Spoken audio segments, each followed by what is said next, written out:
అన్న లోగోస్ కింది దించండి. నడుస్తా వచ్చింది అక్కడక్కడ రాజశేఖర రెడ్డి గారి విగ్రహాలు కాల్చేశారు, కాల్చేశారు. దగ్గరుండే చేస్తానే ఉన్నారు. కానీ అయినా కూడా తిరుమలమ్మ ఓర్చుకుంటా ప్రజల కోసం చేస్తా, పాదయాత్ర చేస్తా వస్తాం. అంటే ఈ రోజు టౌ చేసుకుంటూ తీసుకెళ్లడం, ఆమె వాహనంలో ఉన్నప్పుడే వాహనాన్ని లిఫ్ట్ చేసుకుని అదే మా వీళ్ళకు ఏమనాలో మరి అధికార జులుమనాలను ఏమనుకుంటున్నారో, ఇది శాశ్వతం అనుకుంటున్నారో నాకు తెలియదు. మామూలుగా ఒక వ్యక్తి నిరసన తెలపడము, ధర్నాలు చేయటము తప్పు కాదు. అసలు అక్కడ నుంచి తీసుకురావడం ఆమెను తీసుకొని వచ్చి దెబ్బ తగిలింది, ఇక్కడ పెరుగులకు దెబ్బ తగిలింది, అదే దురుసంగా బస్సులు కాల్చడము ఇవన్నీ చేయటం చాలా తప్పు, రిడిక్యులస్ ఇదంతా కూడా. ఆమెను తీసుకురావడమే కాకుండా ఈ రోజు మరల బస్సులు కాల్చినారు, ఇన్ని కాల్చినారు, నిరసన తెలపాలి ప్రగతి భవన్కి పోయి అని చెప్పి. అంతకంటే ఆమె యుద్ధం చేయడానికి పోలేదు, నిరసన తెలపడానికి పోయింది. నిరసన తెలపడానికి పోయిన మనిషిని దాంట్లోనే ఇచ్చేసి ఆమె దిగలేదని చెప్పి దాన్ని తీసి ఆమె తీసుకుపోయి పోలీస్ స్టేషన్ లో పెట్టారు. ఇది అమానుషం. ఎట్లా షర్మిల చేయబోయే కార్యక్రమాలు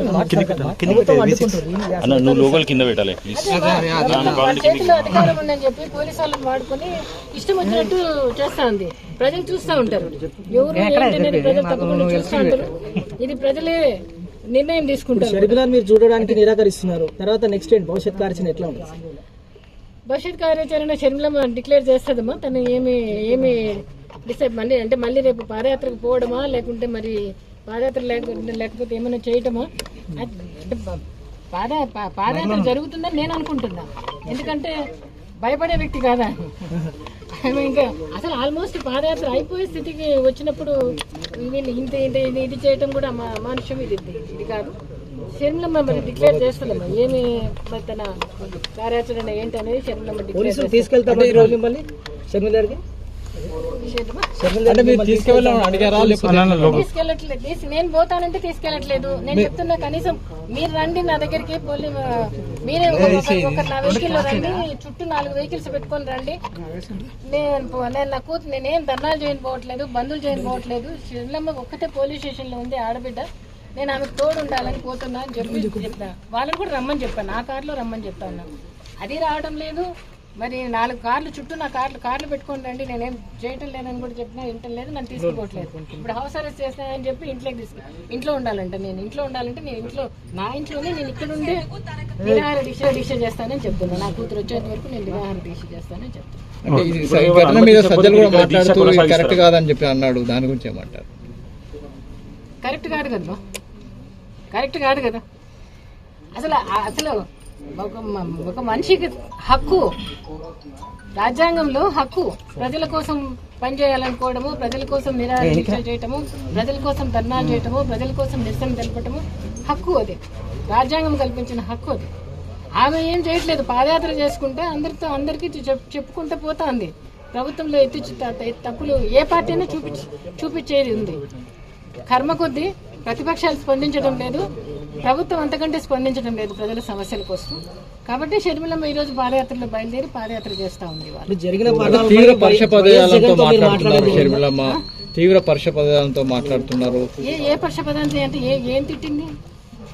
ప్రతి దగ్గర టార్గెట్ చేసి మాట్లాడుతున్నారు. ఎవరి గురించి? ఎక్కడైనా ఎమ్మెల్యేలు కావచ్చు, లోకల్ వాళ్ళని. ఎమ్మెల్యేల గురించి పరుష పదజాలం ఏం వాడటం లేదు. ప్రజలు చెప్పి మాట్లాడిస్తున్నారు. ఆమె మాట్లాడకపోతే కింద నుంచి వాళ్ళు ఎత్తిపిస్తున్నారు. అమ్మా ఇది మాట్లాడమని చెప్తున్నారు కింద నుంచి. మీటింగ్లలో మీరు వింటలేదా? మీడియా మీరు చూడట్లేదా? అమ్మ మీరు మా ఎమ్మెల్యే ఇట్లా చేస్తున్నాడమ్మా, మీరు మాట్లాడండి అమ్మా, చెప్పండి అమ్మా అని కింద నుంచి చూపిస్తున్నారు. ఆమెకు మాట్లాడుతున్నారు, ఆమెకు చెప్పమంటున్నారు. వాళ్ళు చెప్పింది మాట్లాడుతూ ఉంది, వాళ్ళు చేసిన తప్పులు ఎత్తి చూపిస్తాంది అంతే. ఆమె ఎత్తి చూపించకపోయినా ప్రజలు కింద నుంచి చెప్తున్నారు మాట్లాడమని చెప్పి. అంటే పరుష పదజాలం అంటే ఏం మాట్లాడింది, ఏం తిట్టింది? కేసీఆర్ను కూడా ఏం తిట్టట్లేదు. ప్రభుత్వంలో ఉన్న లోపాలు ఎత్తి చూపుతాంది. ప్రజలకు ఏం అందటం లేదు. ప్రజలను అడుగుతుంది కదా, అమ్మ మీకు ఇది వచ్చిందా అంటే వాళ్ళే చెప్తున్నారు, ఇది రాలేదు.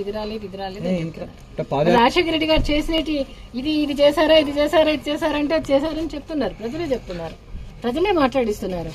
అంతేగాని ప్రభుత్వాన్ని తిట్టడం ఎమ్మెల్యేలను పదజాలం అంటే ఏ పదజాలం ఉపయోగించింది, వాళ్ళు ఈ పనులు చేస్తున్నారని చెప్తుంది అంతే.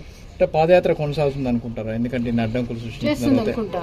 పాదయాత్ర పూర్తి ఒకవేళ చేస్తా. ప్రభుత్వం అనుమతించకపోతే ఆమె ఏదైనా ఏది అనుకున్నది పూర్తి చేస్తుందని అనుకుంటున్నాను. ప్రభుత్వం అనుమతి చేయాలని అతను అనుకుంటున్నాను. జరిగిన పరిణామంపై జగన్మోహన్ రెడ్డి ఏమైనా మాట్లాడడం జరిగిందా? మీరు మాట్లాడడం జరిగింది, ఎందుకంటే సిస్టర్ కదా, మరి ఎట్లా? ఇప్పుడు జగన్మోహన్ రెడ్డితో ఆ రాష్ట్రంతో మనకేంటమ్మా? అంటే అన్నగా ఆ రాష్ట్రంతో జగన్మోహన్ రెడ్డితో పోలీసులు మనకేంటి? మిమ్మల్ని అనుమతించకపోతే ఇక్కడే తీసేస్తారు. ఇప్పుడు పోలీసులు అనుమతించకపోతే ఏం చేస్తారు మీరు? నెక్స్ట్ కార్యాచరణ షెడ్యూల్లో మరి అనౌన్స్ చేస్తుందమ్మా. నెక్స్ట్ కార్యాచరణ ఏం చేయాలనుకుంటాను. షర్మిల గారిని అరెస్ట్ చేశారు. షర్మిల గారిని కారులో లిఫ్ట్ చేసి తీసుకెళ్తారు తెలంగాణ హైదరాబాద్. షర్మిలమ్మ ఇది కూడా నాకు సంబంధించినంత వరకు మా మహానేత కుమార్తెగా, అలాగే జగన్మోహన్ రెడ్డి గారి చెల్లెలుగా, వ్యక్తిగతంగా అందరిలో ఒక భాగంగా ఇంతకుముందు ఉన్నందువల్ల వ్యక్తిగతంగా ఇది బాధ కలిగించే అంశం, దురదృష్టకరం అలాంటి జరగడం. బట్ మాది వైఎస్ఆర్ కాంగ్రెస్ పార్టీ, షర్మిలమ్మ గారిది వైఎస్ఆర్ తెలంగాణ పార్టీ. తెలంగాణలో ఎగ్జిస్టెన్స్లో రాజకీయపరమైన నిర్ణయాలు, రాజకీయపరమైన సంబంధించి విధానపరంగాను ఇంకో రకంగాను తీసుకునే వాటి మీద మీరు అడగడం, మేము కామెంట్ చేయడం కూడా అది కరెక్ట్ కాదు. ఈరోజు ఏ రకమైనటువంటి పరిస్థితి ఉన్నది? నిన్న ఒక ఆడబిడ్డ వరంగల్లో ఆమె కూడా యాత్ర చేస్తా ఉంటే ఆడబిడ్డను చూడకుండా పోలీసులను అడ్డుకున్నారు. పోలీసుల ముందు టిఆర్ఎస్ పార్టీ కార్యకర్తలు పెట్రోల్ పోసి వాహనాలు తలబెట్టేటువంటి పరిస్థితి ఈరోజు తెలంగాణలో ఉన్నదంటే ఈ తెలంగాణలో శాంతి భద్రతలు ఉన్నాయని అడుగుతా ఉన్నారు. ఈ పోలీసులు శాంతి భద్రతల పరిరక్షణ కోసం ఉన్నారా? ప్రతిపక్షాలను అణిచివేయడం కోసం ఉన్నారా చెప్పాలి. ఇంత దుర్మార్గం ఎప్పుడు లేదు. నేను తెలంగాణ సమాజాన్ని అడుగుతా ఉన్నాను. ఈ కేసీఆర్ గారు తెలంగాణను ఎటు తీసుకుపోతా ఉన్నాడు? ఈ తెలంగాణలో ఇచ్చిన మాట మీద నిలబడలేదు. ఈ తెలంగాణ ఈరోజు అప్పుల తెలంగాణగా మార్చేశారు. హాయ్ ఫ్రెండ్స్, మా టుడే టుమారో యూట్యూబ్ ఛానల్ చూస్తున్నందుకు చాలా థ్యాంక్స్. మరిన్ని లేటెస్ట్ వీడియోస్ కోసం వెంటనే సబ్స్క్రైబ్ చేయండి. అలాగే ఈ బెల్ ని కూడా రింగ్ చేసేయండి. మా నోటిఫికేషన్స్ అన్ని మీ మొబైల్లో వస్తాయి. అలాగే మా వీడియోస్ మీకు నచ్చితే లైక్ చేయండి, షేర్ చేయండి, నచ్చకపోతే కామెంట్ చేయండి.